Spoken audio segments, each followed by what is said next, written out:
Yes, everybody, welcome back to TarHeelIllustrated.com, or, of course, if you are watching on our fast-growing YouTube channel, that is Tar Heel Illustrated. I'm THI staff writer Jacob Turner, and joining me from the Smith Center in Chapel Hill, North Carolina, our very own publisher, Andrew Jones. And AJ, just saw Carolina pick up their 20th win of the season, 70-63 victory over Louisville on that court right there behind you. Tar Heels improving to 20-8 on the season, 12-5 overall. Louisville dropping to 12-15.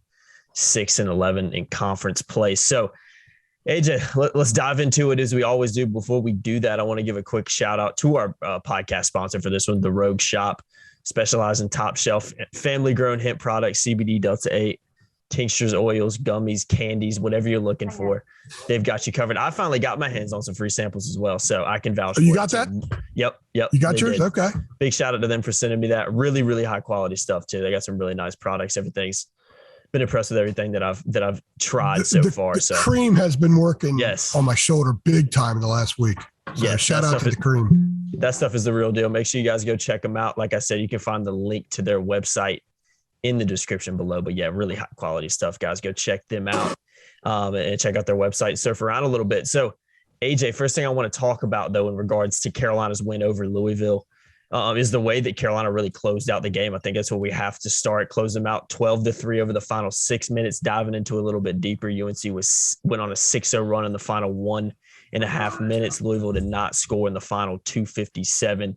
We're just 1 for 9 from the floor. So the way Carolina closed out was big time. It was a really close game statistically for most of it. It was a really entertaining game, I thought, kind of back and forth. It wasn't the most high scoring game in the world, but a very entertaining and kind of back and forth game of basketball to watch. And both teams, shot pretty well for the game as well. So that's always a positive when it comes to watching it and covering it. But I think the way Carolina was able to kind of finish things off in the fashion that they did was a really, really big positive for this team, and obviously one of the main reasons they ended up winning.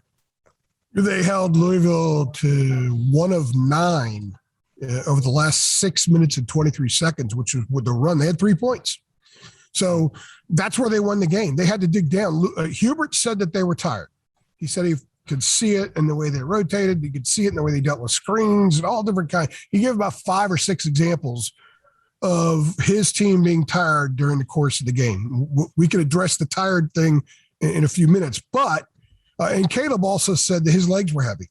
Yet this team figured out a way to dig down the last 6 minutes and get the stops to get the win. This was not a beautiful game. We've said a few times this year, this isn't the kind of game they put in a time capsule for people decades down the road to view and say, hey, how about that 2022 Carolina team?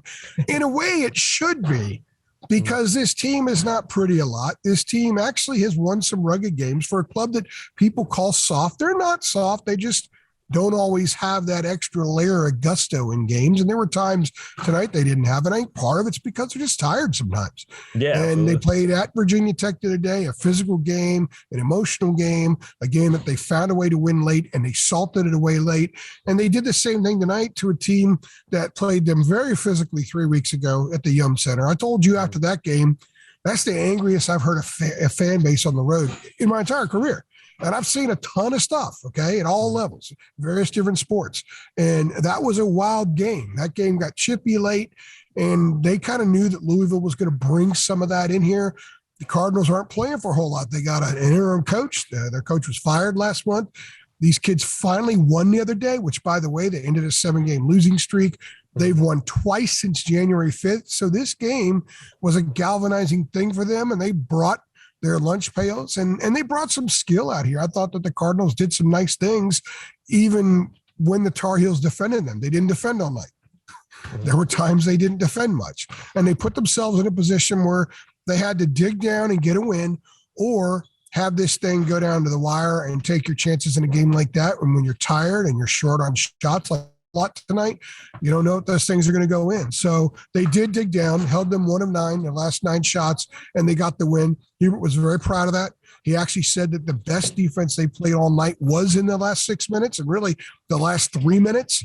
And in that stretch was that play in which RJ drove, found Brady. Brady had the pump fake. The defender went up. They had the awareness to shovel it to Armando for a dunk. We've talked about the Brady-Armando chemistry before and the Caleb Brady chemistry. Well, we saw an example of the Brady-Armando chemistry on that one. A lot of times Brady's been on the receiving end for the baskets. In fact, the first basket of the game, Brady scored on a kick out from Armando. So that was huge. And I think that gave the team a little bit of juice. Caleb actually said it gave them some juice and it infused them some. Huge play in a huge segment of the game. They found a way to win. And in the end, a win is a win, right? And I think a win is a win has a little more value when the team digs down and does what they did late. So for a game that in the end, when people look back in May and say, hey, what are some of the standout games from this year? They're not going to think of this one, but they should think of the last 6 minutes, because if they can bottle that up and take that with them to Raleigh this weekend, then they have a chance of getting win number 21 against the Wolfpack and get one step closer to being included in the NCAA tournament. Yeah, absolutely. It's a good win. Like this time of year, especially for Carolina, they just got to keep winning. It's kind of the name of the We've been saying all this team just has to win, man. Yeah, that's all it's really about. Because if you win, that means you do some nice stuff. No matter how bad the opponent is, if you do some nice stuff and you get a W, you take a little bit with you that you can add to your arsenal and get you a little bit better, a little bit more confident. You should be better the next time on the court. That's what this team has to do. They have not handled success well this year. They have not handled prosperity well.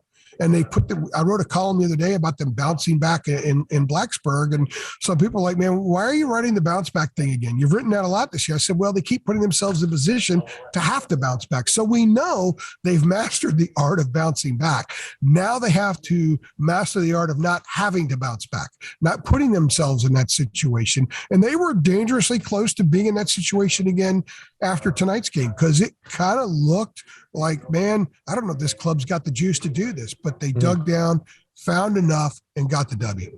Yeah, big time win for the Tar Heels. We're going to run through some stats real quick before we dive into the second thing I want to talk about. Brady Menick led the way for the Tar Heels, 17 points on 50% shooting for the transfer forward. RJ Davis, 16 points, 2 assists, no turnovers for Davis. Good game from him. Caleb Love, 16 points, 5 assists, 7 turnovers, though. Did have 2 steals mixed in there as well. So not a great night in terms of taking care of the ball, but 16 and 5, 2 steals. Positive game for Caleb Love, but still a lot he can improve on. Armando Baycott got his 21st double-double of the season at 12 points, 15 boards. Also, Carolina's bench played just 20 minutes. Puff Johnson had 12 of those. I think 7 of those came in the first half as well. So, like you said, no real surprise that Carolina dealt with some fatigue issues, something Hubert Davis mentioned is, all 5 starters played over 30 minutes, and Caleb Love and Baycott played 40 minutes and 39 minutes. So a lot of minutes for Carolina starters, as we've seen a few times this season. That kind of is a perfect segue in what I want to talk about second, and that's grinding another win out for the Tar Heels. I think we've seen them do it at times this year. We've seen Hubert just kind of stick with his starting 5 for the most part in the second half, especially down the stretch, and this team has had to kind of find ways to win and come out victorious. And they've proven that they can do that. That is one of the positives, I think, for this team. They've had some close games down the stretch, and more often than not with this Carolina team, they have found ways to win. So that is a positive that they can take moving forward into the rest of the season. But overall, when you look at the minutes, you look at how Carolina played on both ends of the court, it was a game in which Carolina had to grind out once again. And, like I said, credit to them that they did it. Well, credit to them, to our first point, that they played their best basketball, certainly defensively, the last 6 minutes of the game. But, Hubert said that they were tired. They were fatigued. Caleb said that they were. And then Hubert was asked about the bench production and what those guys gave him. And he said, Kerwin had 2 rebounds and played good defense in his 4 minutes. And Dontrez gave them some energy in his 4 minutes, and Puff did a lot in his 12 minutes and really gave them some energy. Well, then in a night when you're tired, when you're coming off a game on the road 48 hours earlier, that was physical, that was emotional, you were stretched down to the last second in that game. It would have, if he was getting that positive stuff from the bench guys, it would have made more sense to give them some more time. And I'm not being a coach here or anything like that. I'm just saying, I think in a game like this, and remember, Hubert's in his first year and he's in a process too. We talk a lot about the word process. This team's in a process and Hubert's in a process. Perhaps if he could go back, he might say, you know what? At the minute and a half before a TV timeout, get somebody in there to get a guy out, get him have a little bit longer rest. on the bench, even if they're not playing, even if he's only trimming 3 or 4 minutes, he's getting longer stretches on the bench. There were times tonight where they needed energy. And maybe a Dontrez inserted for a couple minutes could have given that energy. Maybe putting 3 of those guys in could give them energy. I don't think that the play is going to drop off so much for 3 minutes that it would cost you a game if the benefit is a little bit more rested Caleb, a little bit more rested RJ, a little bit more rested Armando, Brady, etc. So, but at the same time, Jacob, we've been saying this for a few weeks now, and I wrote a piece about a month ago saying this is who they are. Mm-hmm. You're going to see 39s and 40s next to these guys' names moving forward, because every game that they play right now is a huge game because they have no room for error. They can't rely on Michigan now because Lord knows what's going to happen to that team moving forward. I'd be stunned if that thing ends up a Q1 win. They're going to have some issues. They've got to take care of business themselves. They've got to go out and beat the teams they're supposed to beat. And fortunately for them, they got Syracuse next Monday, and they got 5 days before going to Duke. So they have a chance to rest. But no matter how rested you are in that sweat box, in that environment, sometimes the juice runs out a little bit quicker. You need a little bit more infusement. And good Carolina teams that have gone in there and won have often got contributions from the bench. So the reason I'm bringing that up now is because they are kind of who they are. But Hubert sort of identified tonight, yes, my team was tired. It's really the first time he said that. And the 3 guys that I subbed in gave us something positive. So the natural question would be, maybe give them a little bit more. If Dontrez can stretch 4 positive minutes to 7 or 8, and Kerwin can stretch it to 7 or 8 or 9, and you get 12 from Puff, suddenly maybe that juice that you saw in the last 6 minutes when they dug down, maybe they get that in the last 9 or 10 minutes, and there is no issue the last couple of minutes of this game. They put an opponent like Louisville away a little bit sooner. They ran the risk of putting themselves in a position tonight where they would have to make shots in order to win a game. Fortunately for them, they didn't. They got the stops that were needed. But I just think that, the gritting it out is great with these guys, but maybe gritting it out when they're at the 36, 37 minute mark might be a better path moving forward. But then again, I'm not the head coach, and I'm not being critical. I just think that these are things that we see as we move through the season. And as you get to this time of year, if you could steal a couple minutes here and there, he needs to try to steal a couple of minutes because they were tired. And we were it was easy for everybody in the building to see. There were times where the rotations just weren't there. Some of the fouls that were committed were tired fouls. Some of the turnovers were tired turnovers. Caleb with 7 turnovers, I think part of it, he was just tired. He said his legs were heavy. So to win a game in which they said that they were tired against a club that was playing with tremendous energy, I guess that's a positive. You have to be able to look at that and say, okay, that's a positive. But they don't want to put themselves in that position every time they take the floor. But it looks like maybe mastering that. We were talking about mastering stuff earlier, mastering the ability to play 38 minutes each, essentially, and win a game in which they don't play well throughout. They have those bouts where the heavy legs affect them negatively. There's something to say about a club that can do that. And they've done that now 2 games in a row, and they've really done it for the most part in their last 6 or 7 wins. Yeah, and credit to Carolina for being able to do that. It's been a theme this year. It's not the first time we've talked about them being kind of tired down the stretch. It is who they are. This is who they are. I mean, you can't really change it at this point in the season. He can. He can. I mean, we've seen Puff, Dontrez, and Kerwin in the last couple of weeks each give them positive big minutes efforts off the bench. But it seems like the extended minutes for one is in a different game. So it's Kerwin for a couple of games here a couple of weeks ago. Tonight it was Puff. It's not consistent. Puff gave them a lot of it. Yeah, if they could all give him like 10 minutes in a game, boy, what an amazing difference that might make. Yeah. And I think for them to get better, they need that. And maybe Hubert talked at us. Maybe that's some of them realizing that. Yeah, I think the opportunity is definitely there. You like to give some of your starters a rest for sure. You don't want them playing over 30 minutes like you mentioned. So, yeah, it'd be interesting to see if that changes and becomes maybe more consistent in these final 3 games coming up in the regular season. But AJ, last thing I want to talk about is 20 wins for the Tar Heels, first time in 3 years, closer to the NCAA tournament. There's not a lot of room for error. Like we've mentioned, Carolina just has to keep winning 12-5 in conference up to 3rd place in the ACC this year. I know it there's been a lot of doom and gloom moments from, Carolina fans this year and, from, just covering the team and some of the losses they've had, to say the least. And you're kind of looking at their record and you're saying, Hubert Davis's first year, 20 wins. And I think the caveat, then there's two caveats to that in terms of being 28 and 12-5. One, it's a very poor ACC. The ACC is extremely down for what it usually is and the level of competition in there. And I think secondly, as well, it's the manner in which Carolina's lost the games. I think you can go look at the top 25 right now. There's a lot of teams with 6, 7, 8 losses that are ranked in the top 20. So it's not feasible that Carolina could be in there. But when you're averaging all your losses, I think around 18 points per loss or something like that, that's never going to look great for you. And that's always going to kind of put a little damper on the record, especially because this is Carolina. The standards and the expectations are a lot higher than your normal programs that, would take 28 every single season. So, AJ, what do you think this win kind of means for the Tar Heels? Just 3 regular season games coming up and obviously a big one coming in Duke.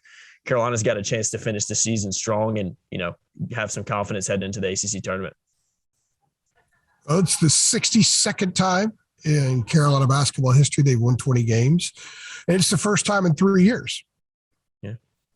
Cam Johnson and Luke May were here tonight, and they were seniors on the last Carolina team that won 20 games. That club went 29-7. They won the ACC regular season title. They were number 1 seed in the NCAA tournament. Remember, it was just 3 years ago, the ACC had 3 number 1 seeds. Mm-hmm. Carolina, Duke, and Virginia were number 1 seeds in 2019. And now the league, they'll get 3 bids, but they may only have 1 or 2 single-digit seeds this year. So they got 20 wins. In a sense, it just looks so much better in the win column to have 20 wins. And for a club that's been as criticized as much as this one has, and I think the criticisms have been justified in a lot of ways, they're still 20-8. History is not going to, I'm a big consumer of stat books and history and stuff like that.